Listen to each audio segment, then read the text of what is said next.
As I've thought about being interviewed for this, naturally, one thing I've thought about is how are people going to perceive me after this? Are they going to think of me as some self-righteous, smug Puritan? Just because I've found for me that this is the path that will lead to the most fulfillment in my life? I'm far more than that. I don't want to become a caricature, but people will think what they think. I can't control that.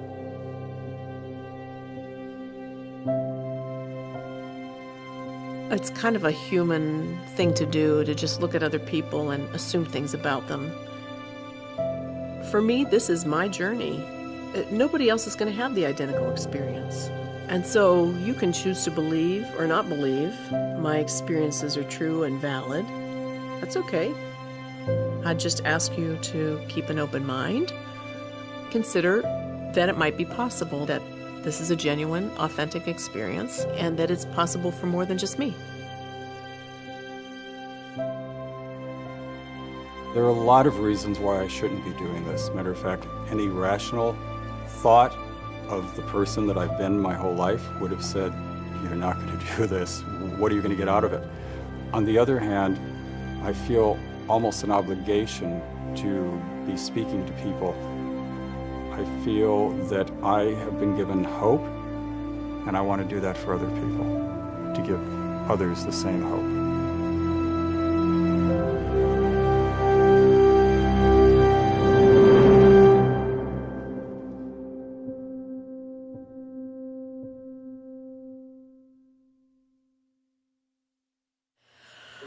All right, guys. Are you nervous at all? Yes. How come? Well, this is very, very personal, right? But that's true. I have spoken to crowds about the personal topic. Maybe it's a little bit of an unnatural environment, you know, kind of weird, and haven't done the camera thing before, the lights, or I'm very rarely this made up. Okay, and I saw myself in the mirror and I thought for a second, oh my God, she looks like she's in drag.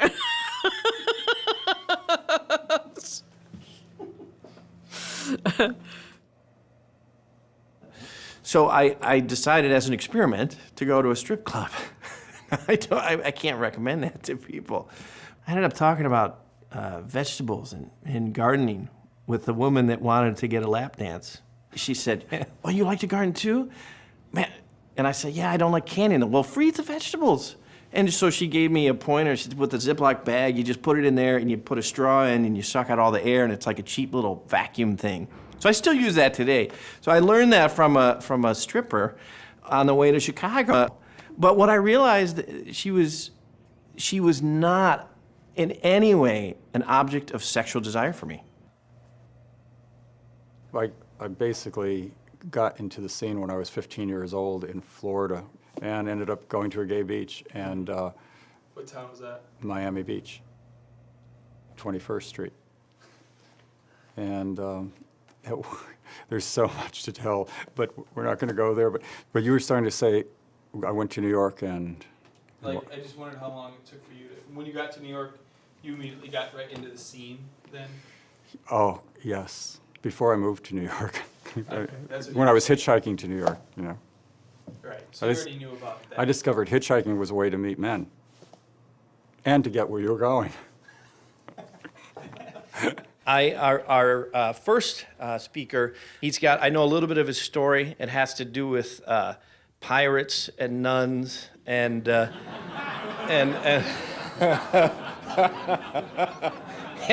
it's a rollicking tale. And I know it's not easy to do this, so give him a huge welcome. Paul.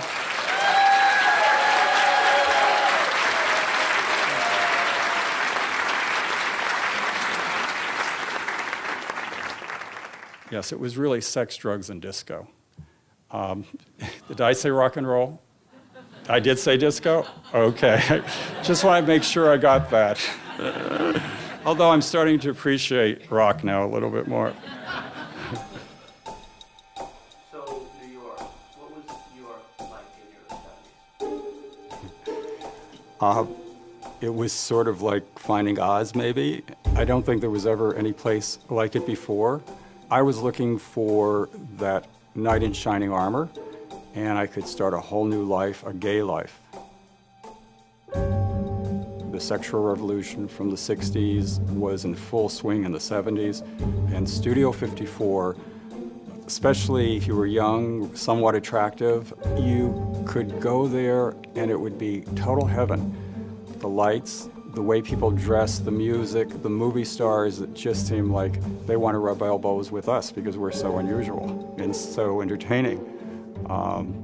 It was exactly like you've heard.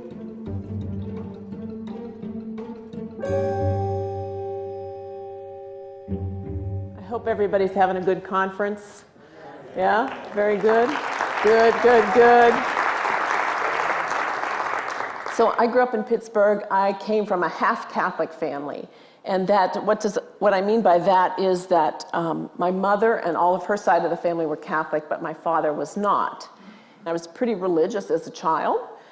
And, but then I hit my teenage years and I became very, very, I would say covertly rebellious. I did not start out looking for women.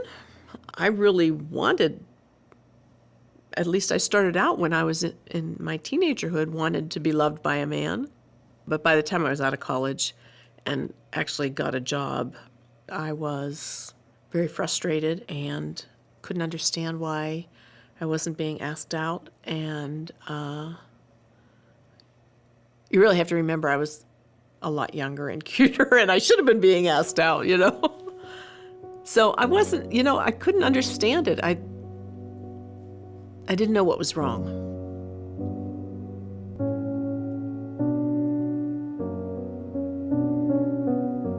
I mean, what did you expect that response to be? Yeah, I imagined the worst case scenario. There was that idea that this is like the untouchable subject. And if you're, you know, better to be a leper than to be attracted to guys, right? That was, I don't know where that came from or why I felt that, but I felt like there was nobody I could talk to about that at all. Certainly not my family, certainly not my pastor, certainly not my friends. But there's a need to connect. You've got to get this out. And so, yeah, going online, right? That's the way to go. That's the way to, when the internet came, when I was in college, you know, I could finally talk to somebody. I could finally connect. You know, and I remember Googling, at one point, you know how Google suggestions, they pop up. I typed in, I am gay and then the Google suggestions came up. The first one at the time was, and I want a boyfriend. And the second one was, and I want to die. There were times, I think, I never was tempted to suicide or anything, but there were moments when, you know, I was like, well, death wouldn't be so bad. You know, I'd be free of all of this. So what is cruising? Cruising is an art. It really is. It is the act of putting yourself in a situation with wide open eyes, trying to meet another man. And I happened to be in Rome for business, actually, and one evening I picked up my little gay guide, and I noticed that it said around the Colosseum, men cruise around there, and it's a great place to meet men. So I went to the Colosseum and had the intention, of course, of having a beautiful night in Rome. As I'm paying the cab driver, I look out the window and notice that there are tons of people there. And I thought, oh, how awful. Another 100 people just got off of the bus, and they're probably tourists looking at this Colosseum. There's not going to be any cruising. And then suddenly in front of me, it was like an image of that I can't really hardly describe. There was Pope John Paul II with this huge cross, and I had forgotten it was Good Friday. When I saw that image of that man carrying that cross, it just took my libido away, and it changed my desire to do what I was there to do. That feeling was wonderful, but again, a few hours later, it got a little darker, and I went to a different place to go looking for the perfect Italian man. I had this idea of a relationship with God that was like a contract. If I was the good Christian boy, he would take care of these, he would take these attractions away, or he would make me attracted enough to a woman that I would be married, have a family, be like my parents, and have the picket fence and the dog. And basically all I have right now is the dog. And I'm very happy with her, but regardless, my view was a contract, and it was rooted in Jeremiah 29:11. So I just urgently and incessantly prayed that these attractions would go away, but they didn't. At a certain point, I started to realize that I'm just mad at God. If this is God's love for me, I'm done with it. All these promises that you say you're going to take care of us and love us, I'm not buying it. That's a bunch of hogwash. Yeah, so I went through this really dry spell of about 3 years, and not one guy asked me out. I started feeling quite desperate, actually, because I wanted a family, and I wanted to be loved, and I wanted to love somebody. Moved back to my hometown of Pittsburgh, and I got involved with this choir group, and there was a young woman in the choir group, and through a series of circumstances at a party, she kind of started paying attention to me, and I pushed her off at first and said, you know, I'm not into that. I like men, da-da-da. But after a while, she was a little bit persistent, and then after a while I started thinking, well, a while was only a couple weeks, but I started wondering, well, you know, maybe this is who I am. Maybe she recognized something in me that I don't recognize in myself. Maybe this is who I am, and maybe this is why I'm not being asked out by men. Maybe I am gay. I just decided, well, I'm going to try this and see if it's who I am. And I did. And it was a little bit of a, I will say this, it was a very powerful experience. My next business trip took me to Phoenix, and I found a women's bar there. And I went, and I met a lady whose name was Margot, and we started a relationship, and we were together for 25 years. So what was it about Marco that seemed to click? I think she was a lot like me in many ways. She was professional. She was and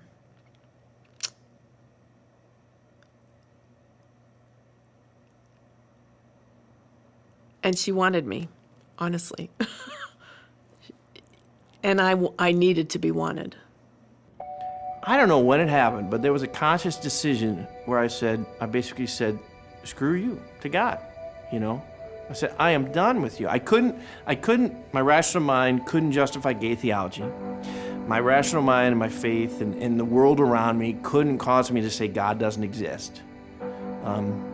So I was confronted with this very specific choice, and I chose consciously to turn my back on God. There's this basilica in town, a Basilica de Saint Adelbert. That represented God to me.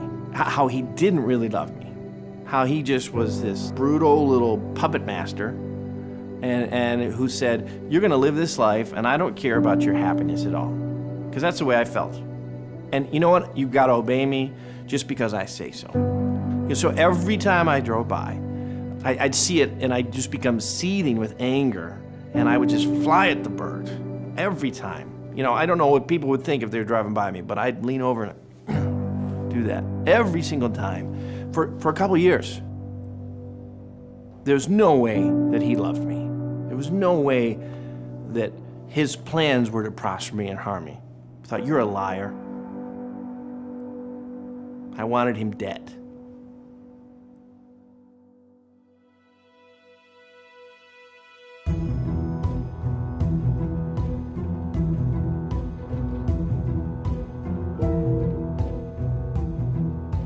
I decided to choose more glamorous careers, and the most glamorous career at that time for somebody like me was to be an international model. So I was lucky enough to get into one of the top agencies in the world and modeled in the United States and in Europe. And my life was basically about going to the gym, going to work, and every other free moment was spent deciding how I was going to spend my life with my gay friends at discos or go to bathhouses or places where I could encounter men. It became frantic, and it was never my intention. And before you know it, you're going through dozens and then hundreds, and in my case, thousands of men, and becoming insensitive to what it really means to be with a partner, to both body and soul. I went as far away as I could. What'd you do? I went and found a guy to have sex with. That's what I did. That was the first thing I did. So this guy I had been webcamming with for a while, the guy was in Flint, Michigan. Flint, Michigan is where I lost my virginity. The murder capital of the world many years running, not the most romantic of destinations. And so I went in and, okay, this is finally I'm gonna be able to do what I've always wanted to do. And it was very blah. It's not, wasn't, you know, fireworks or anything. It was like very unmemorable, except in the way that I felt after it. What was that?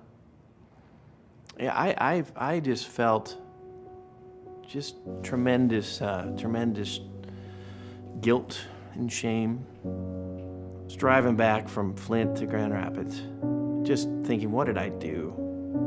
You know, guilt is something that says, I did something bad, I did something wrong. Shame points to you. You look in the mirror and say, that person, you're worthless, you're bad.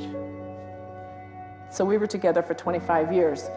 We really were both professional women. We made a lot of money, and we had a very affluent lifestyle.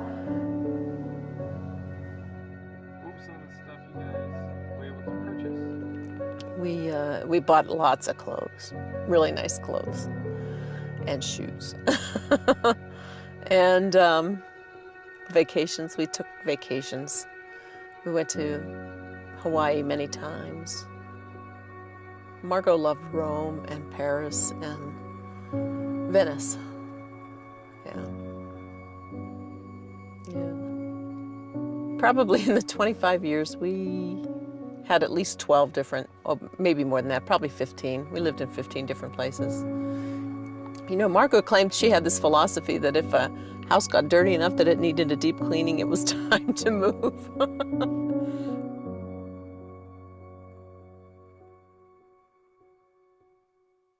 But I had enough self-respect that I said, I'm not going to go out and become some promiscuous guy. I'm going to go find a guy and date him. And so I did find a guy. We were together for about a year. My relationship with Jason, that brought a lot of happiness into my life. To finally have somebody that you could just go through life with, you know, you could call when something was bad. And I think that's what I had always longed for. Yeah, you ask me some more questions. Well, what did this relationship mean to you? Jason represented at least this notion of some healthy relationship, some normalization of like dating somebody, getting to know him, starting to share your life, find out what makes him tick. He finds out what makes you tick. That was fun. And it was, I felt like this I had somebody in my life to care about and who cared about me. And I thought that I would probably share my life with them. So we were living the good life. At one point in time, we were living here in the Bay Area, and took a job that was in Atlanta, and the company paid for me to commute every week or every other week to Atlanta. So Sunday night, I would fly to the East Coast and then work there Monday through Friday, and then Friday night I would come back home and get in at midnight, and we'd have Saturday and some of Sunday together, and then I would do it all over again the next Sunday. And I can remember, honestly, sitting on an airplane on the runway in Atlanta multiple times and just tears running out of my eyes.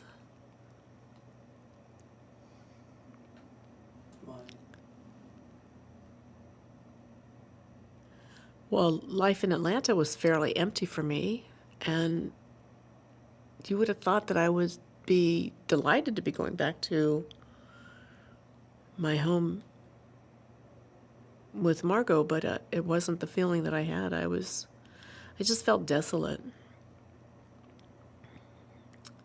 At the time, I thought it was just my circumstances. That's just the job I had. So what I wasn't recognizing was that you design your life. We all design our lives. And we had both made choices about how we wanted to live, and oddly enough, our choices meant that we weren't with each other very much. There are more lives claimed, victims claimed, than toxic shock and Legionnaire's disease combined.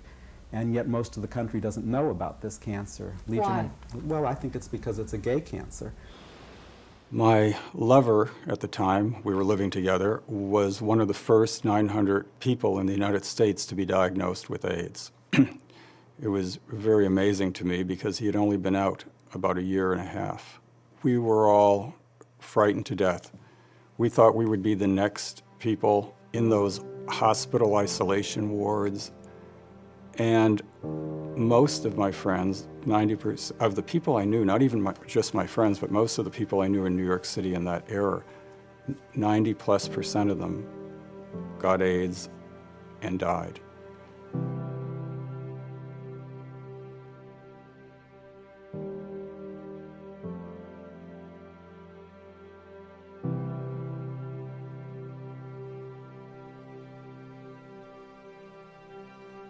I can remember an experience that when we lived in Monterey County, it was my birthday, and I was in tears. Oh my gosh, I was just disconsolate.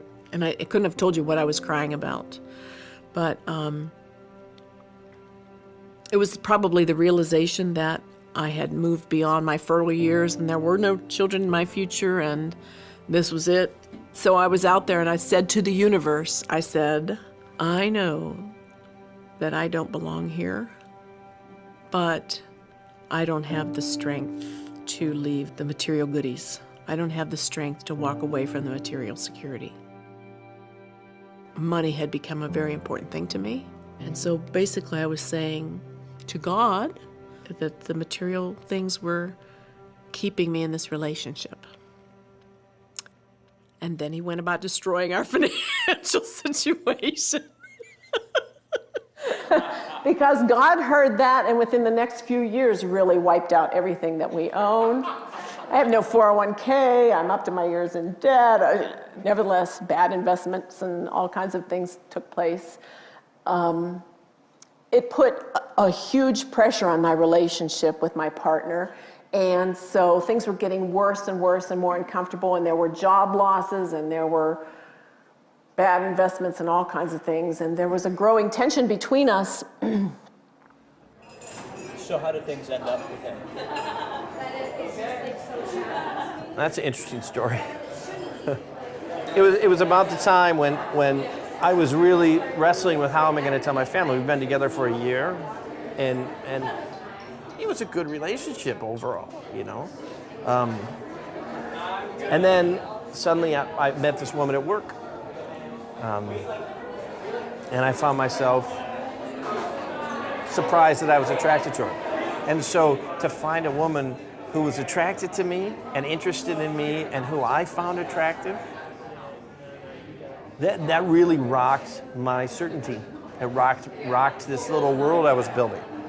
And the other aspect of it is it had began to bring up all these things that I thought were dead within me. I had always longed to be a father. And I had told Jason about the fact that I had wanted to be a dad, wanted to have a family. And we really loved each other, and I did not want to let him, I wanted him to know everything that was going on in my life. And so I pulled him aside. I said, Jason, I don't know what to do with this. So I met this woman. Jason did a remarkable thing. He pulled me close to him, and he said to me, he said, Dan, if you can have those dreams, if you can have that life, I want you to have it. Basically, he loved me enough to see if those dreams that I had long been dormant could be fulfilled. And that to me is a sign of self-sacrificial love that I'll never forget.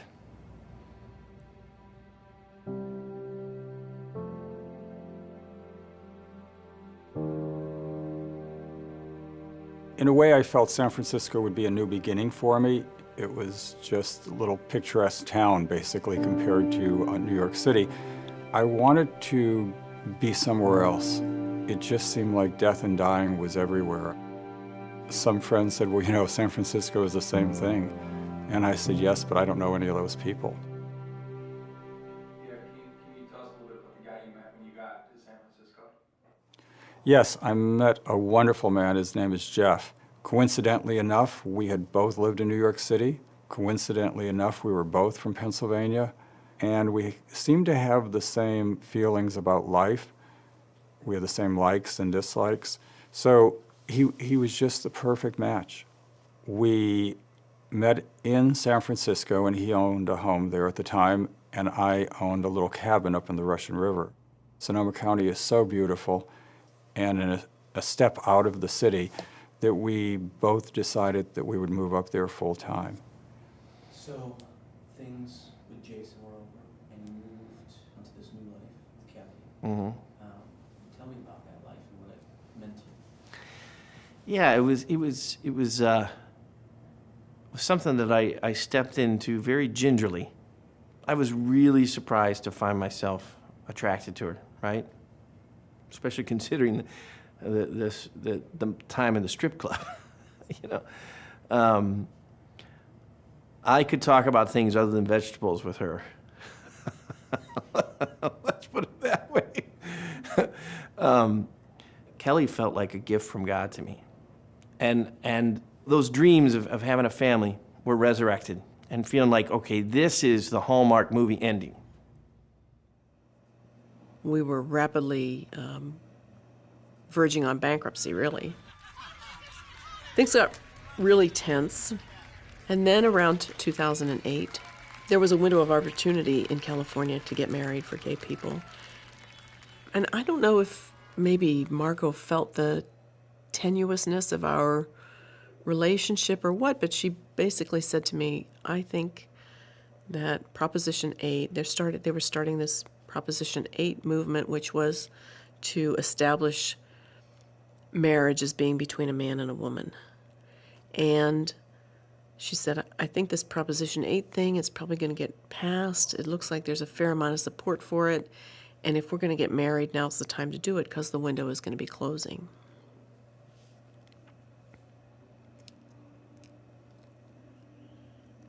And I said, no. I can't marry you. Why do you suppose she asked them? I think that she wanted our relationship to continue, and I think that she saw that it was collapsing, and I think it was a little bit of a desperate measure to pull us together. Had the opposite effect, but sometimes that happens, right? Yes, I think it was maybe the first of her last-ditch efforts to keep us together. And she moved to Fresno, and I stayed here and found an apartment. So January of 2009, we were really officially apart. It was interesting because I thought I had the best of both worlds. I had Jeff. We were financially well off enough to not worry about money. We had a beautiful home on large acreage with incredible views. So I really thought we had it all. But I never stopped my promiscuity and my lifestyle. And I never think of myself or thought of myself as a lonely person. It was just, there was something about a man that seemed like it would complete me. I needed to validate my manhood by being with men. You were pretty happy with Kelly, yeah? Yeah. We were together for 1.5 years, and it was fantastic, and I thought, this is the woman I want to marry. But we ended because Kelly just did not want to have kids. And so we decided to take a break. It ended up being a long break, 1 year break, because I was still very much in love with her, but I really wanted to have a family. At the end of that year, I realized that my desire for kids was not, didn't supersede my desire for Kelly. I was still in love with her, even in that year that we separated. So I made this decision saying, I want to share my life with Kelly. Well, she had moved on. She was already dating somebody else, and we had had such little contact in that year that I didn't even know that. And so it was devastating.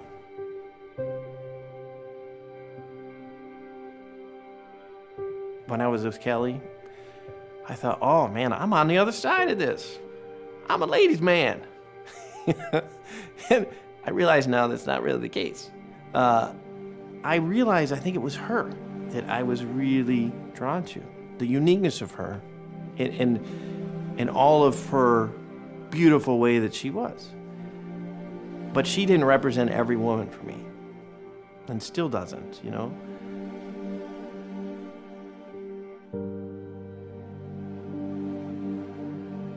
You sent us that thing you wrote about loneliness. Oh, that one about that I wrote my counselor? I think so. Oh, that's depressing. I want to be able to know where you were at. Yeah, of course. I think loneliness is the most desolate state that the human person can have. Loneliness is not, loneliness is not a state of your physical isolation. Loneliness is feeling that no matter where you are, that nobody knows who you are. It's a strange thing to experience such isolation from people, even though you're surrounded by them, and then putting on a happy face every day. That all fell apart in my late 20s, early 30s. Yeah, I couldn't keep up the facade anymore.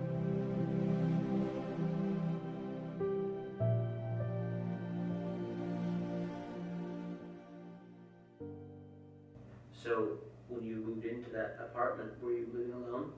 Yes. What was that like after so many years? Well, I guess I have to say technically I wasn't alone because I got custody of the 2 cats. The odd thing was after 25 years, there was this habit of just turning to say, and nobody there, that was a weird thing, or, sharing something about funny that the cats did and nobody to share it with. The living alone part it emphasized for me really that I had been lonely the whole time because I recognized what I was feeling as loneliness, but it wasn't unfamiliar. I had been lonely the whole relationship. For many years, I decided not to get tested because I couldn't understand the reason to be tested. I already knew I was HIV positive, and to see it in writing would just be more painful. But a friend of mine told me that they had this new medicine called AZT, And it was one of the first, or maybe the first medicine to hit the market that seemed to have some results. Supposedly it could prolong your life a year or a few years. And so he said, you're crazy not to get tested if you want to live a few more years longer. And it made sense.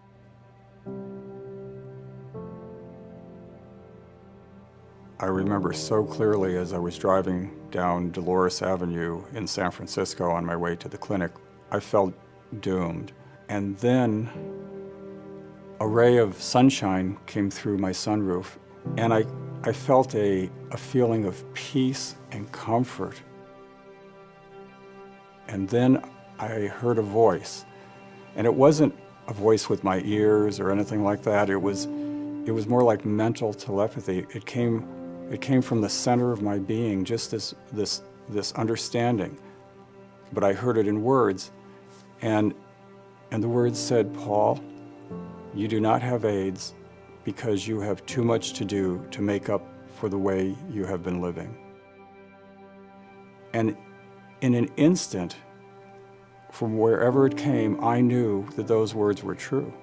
And as they called my number and I sat in front of the doctor, he opened up the envelope, and it was like magical. I looked at his lips, and I could see them move what seemed to be like in slow motion as he said, you are negative. And I knew I had just been given a pardon from death.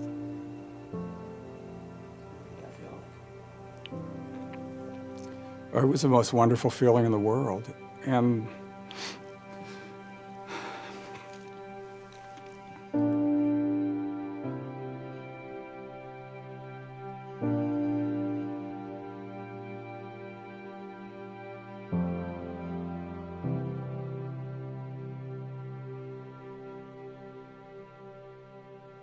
When Margot moved up, did it help you? Did it help clarify things for you? Or?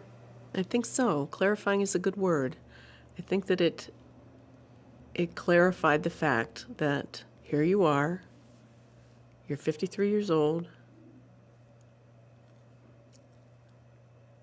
your life is more than half over, you're living as a single person in a single bedroom apartment, you own next to nothing, and you have no kids, you have no husband, you have no home.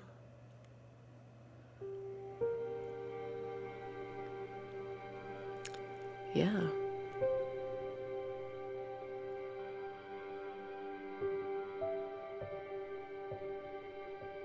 I started to look back on things and I thought, how in the world did I get there?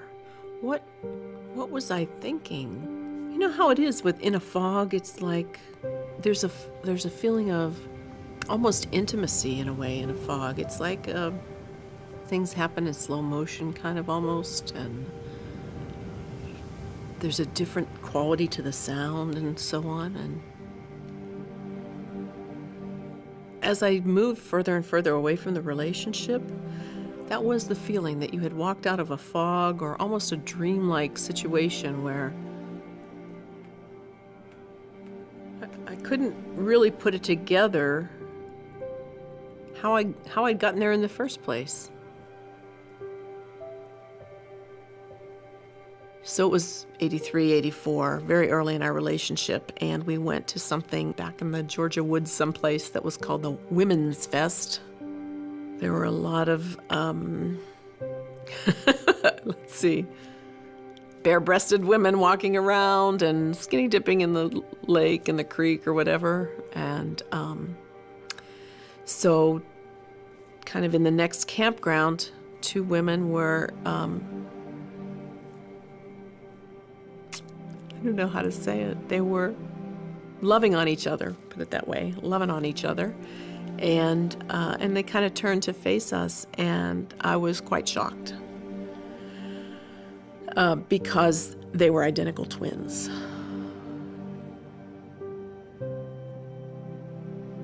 And I had kind of a visceral reaction. It was very, I was really shaken. And I said to Margot, "Are those twins that are making love to each other?" And she said, yeah. And I said, do you think that's right? And she said, well, you know, if we start judging them, then people can start judging us. It was one of those points in time where my conscience was alerted to the point that I had the opportunity. It was blatant enough that I had the opportunity to step away. But I didn't. All I said was, oh. And I thought about it for a while, and I just pushed that away. Help me understand the nature of that suffering after things ended with Kelly. Did you ever feel cheated? Like, well, you know, I left Jason for Kelly. No. That's an interesting question.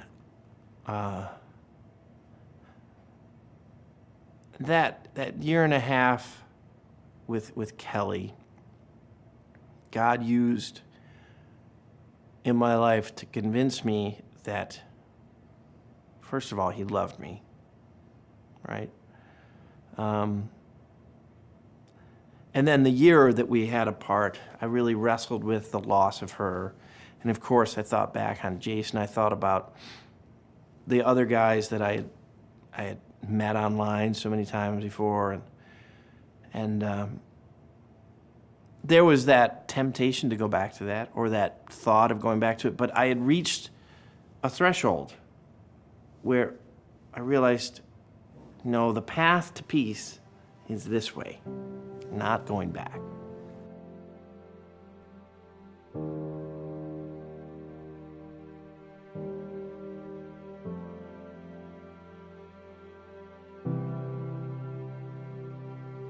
One of my favorite movies, Shadowlands. C.S. Lewis lost his mother as a kid, and that led him to turn away from God. He became an atheist, right?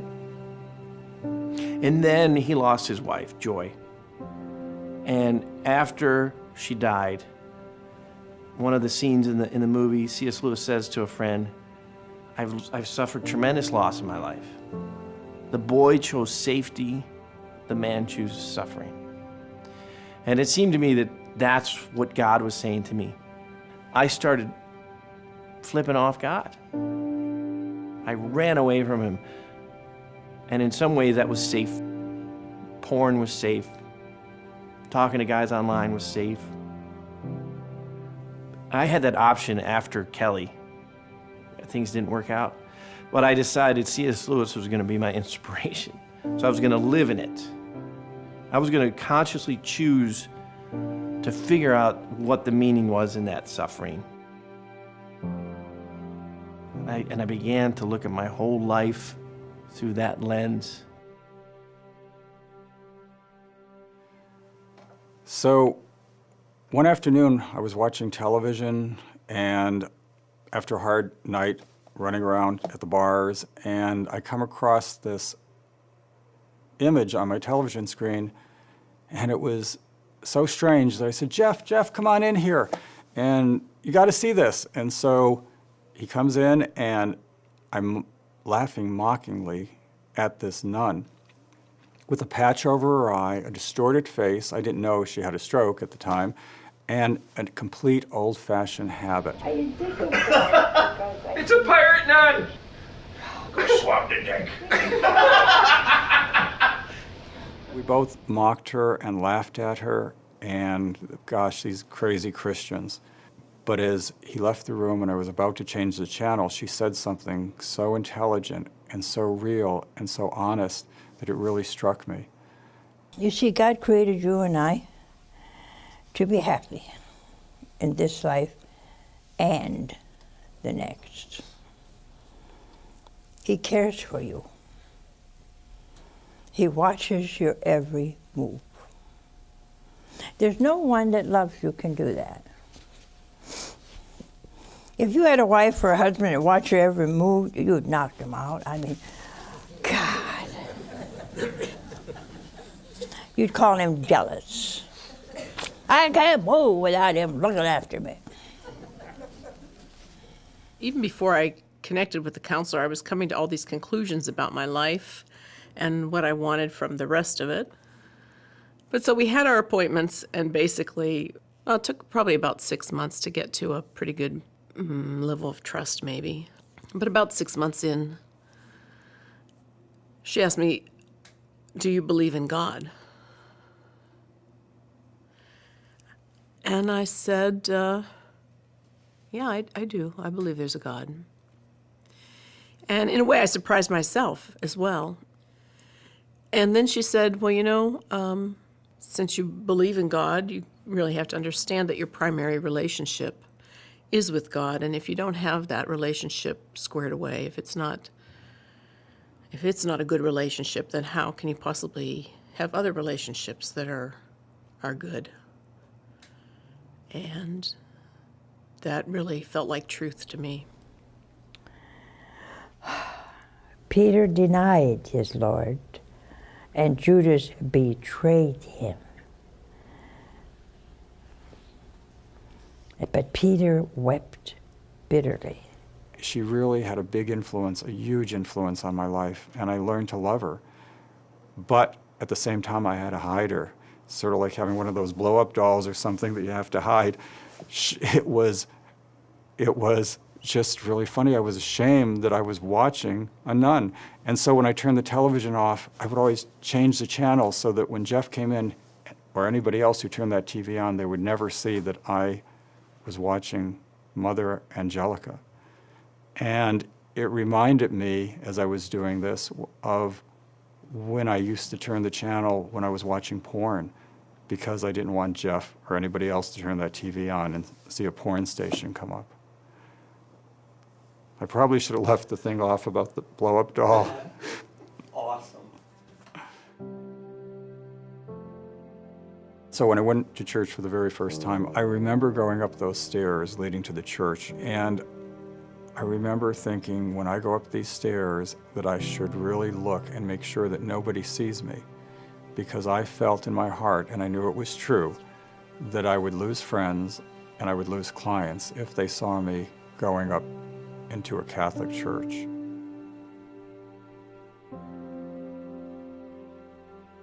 you recall when you first went back to church? Yeah. Yeah. So, after that momentous conversation with my therapist, there was a church. I just Googled the church that was closest to the apartment, you know, and checked out the masses. And so I thought, well, there's an 8 a.m. mass on Sunday. Maybe I'll just go. So, like you do when you've been away for a long time, I kind of slunk in. Sat in the last pew and shrunk down in my seat, and nothing had changed really very much.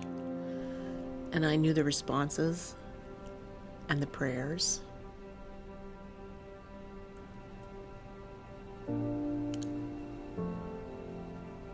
At communion time,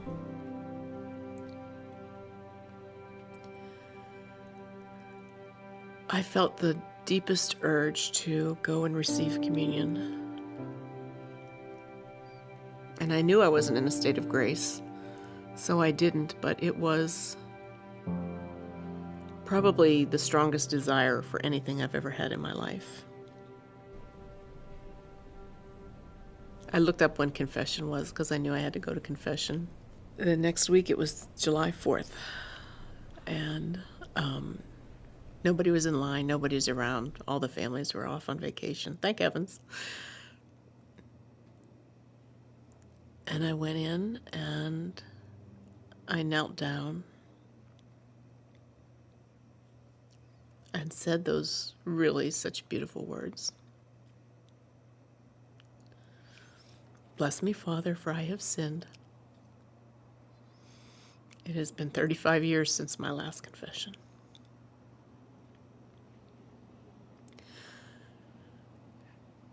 And I said, I don't really know how to go about this because there's been so much.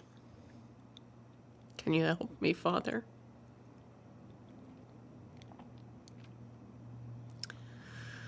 And this sweet, gentle priest, Father Bob, who has passed away since But he just took me through the 10 Commandments and asked me questions.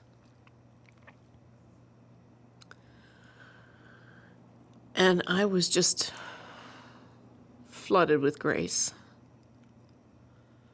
and an overwhelming sense of gratitude.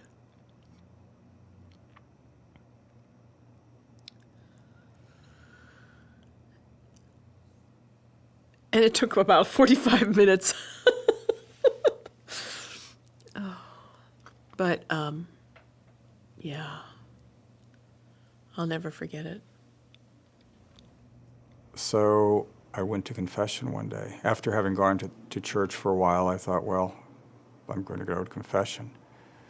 And when I went into that confessional booth, it was so frightening and so foreign to me and so against everything that I had believed for so many decades. But as I kneeled down in the darkness, and I remember the words from, actually I went on the internet to make sure I was going to say the right words, but basically it's about, forgive me, I have sinned. These are my sins. And because I couldn't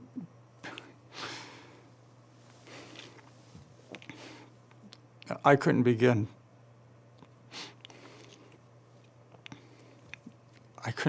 to name the numerous sins of my life over so many decades. And I'm not talking about a guilt because of my sexuality, because of my homosexuality. I'm just talking about what my lifestyle led me to be, my self-centered way, all about me, taking care of me, having a wonderful life at everybody's expense. I couldn't possibly begin to remember them all. So I went out the chicken easy way and I said, Father, I have broken all the 10 Commandments. And I didn't even remember what they were. And the priest said, including murder. And I laughed. And I said, oops, I forgot that was a commandment. No, Father, all of them except murder. And he was so kind and so polite and said nothing negative to me at all, but encouraged me and said that only God could have brought me back.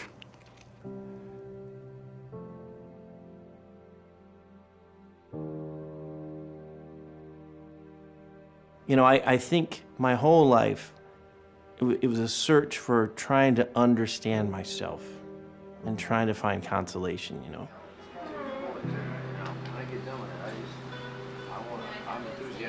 Well, I pulled this book of St. Clement of Alexandria off the shelf.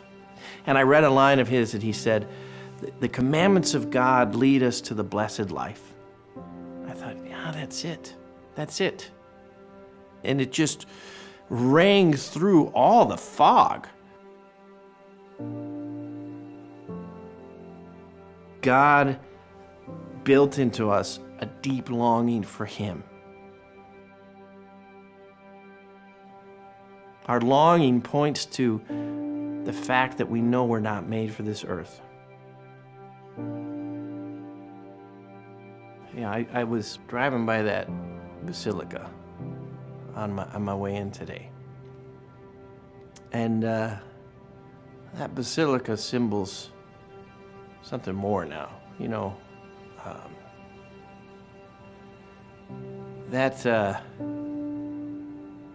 Those three domes are a sign of beauty, and it's a harbor. You know, where once I, threw it the bird, I now embrace it. I embrace the church because it's where I know that my peace is. So I look with longing and love at that.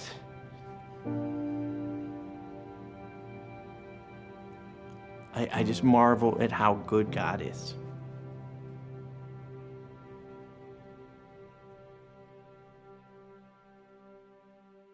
I honestly don't know if there was a different path for me, realistically. And I also don't want to denigrate the relationship that I had with Margot. I don't want to denigrate anybody else's relationship. I think that we all have a deep, deep need for love, and we find that where it seems to fit most. Could you tell us how things turned out with Margot?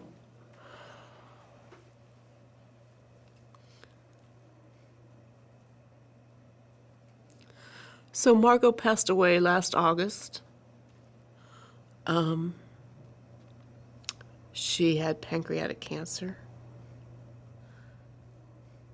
She stayed with me for a while in the early part of this when she was deciding on treatments and figuring out what her options were. I told her she was welcome to stay with us the whole time, you know, no matter what happened. And so in the end, she decided to come back.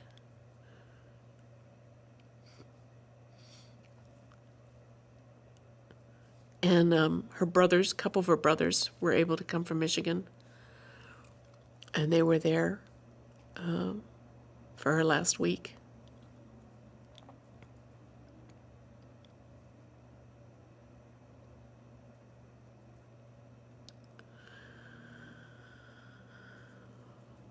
And then she died August 1st.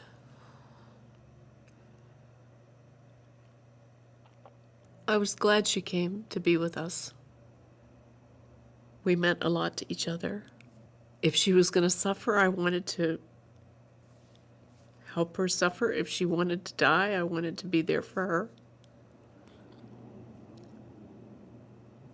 I know it was a comfort to her to be able to spend her last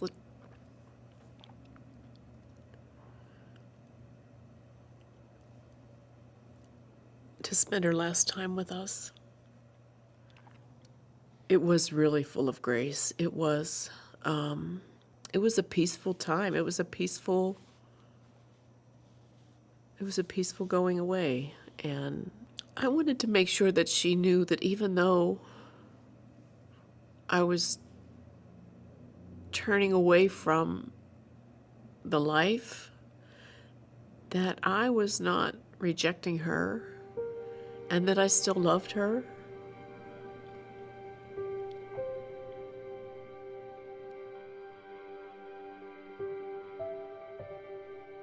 I was very concerned what Jeff would think, especially when he found out that it wasn't just a passing phase.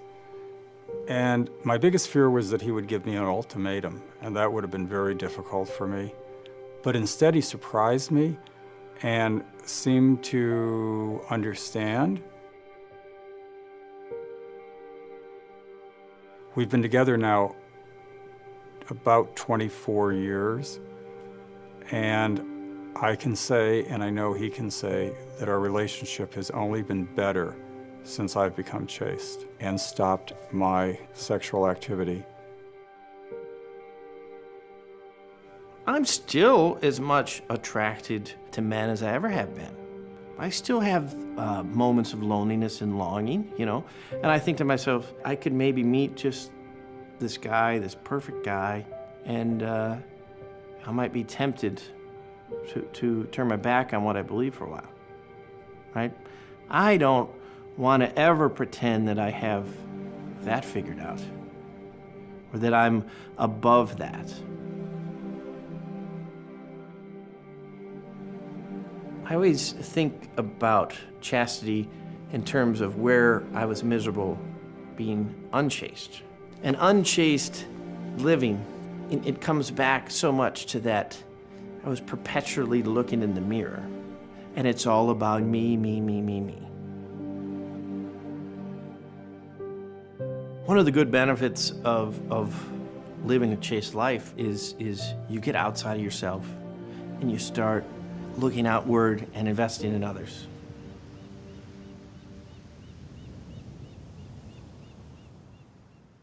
What would younger Eileen think to see church lady Eileen? She would laugh hysterically. She would think it was ridiculous. What?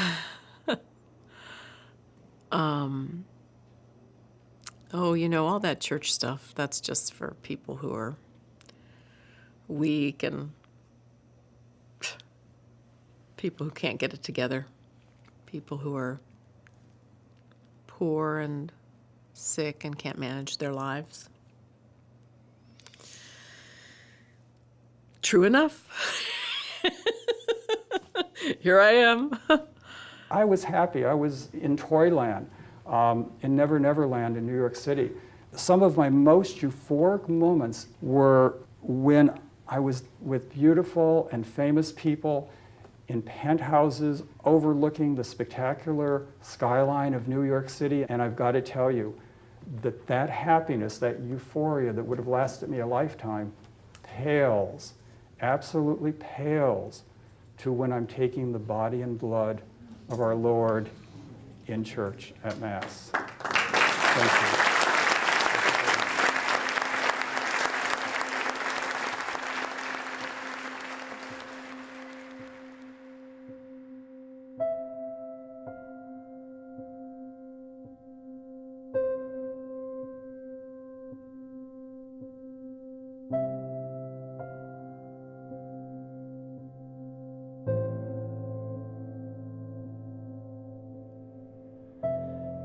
We're made for better stuff than what we settle for. And I realized my whole life I've settled. I don't want to settle anymore. And even if that means living a life that's single,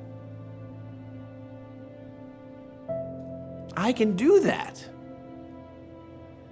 I don't want to go back, but I wouldn't rewrite the past either. Contentment comes with this sense of peace and well-being. And I have a sense about my life that